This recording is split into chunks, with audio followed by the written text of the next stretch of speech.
চট্টগ্রামের আন্দরকিল্লা পাহাড়ের চূড়ায় দাঁড়িয়ে থাকা ইতিহাসের সাক্ষী শাহী জামে মসজিদ।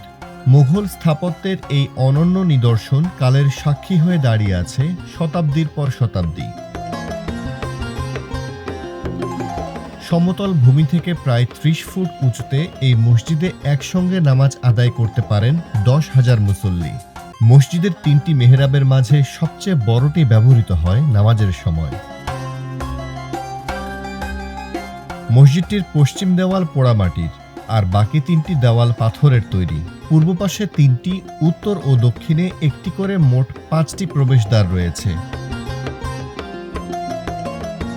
মসজিদটির মাঝখানে একটি বড় গম্বুজ এবং দুপাশে দুটি ছোট গম্বুজ নির্মিত, যা কৌশলগতভাবে দিল্লির ঐতিহাসিক শাহী জামে মসজিদের প্রতিচ্ছবি।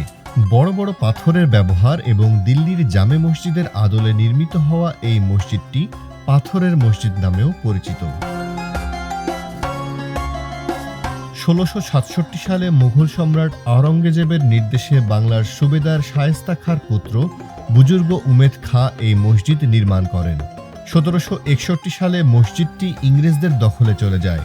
৯৪ বছর ধর্মপ্রাণ মুসলমানরা ইবাদত থেকে বঞ্চিত ছিলেন।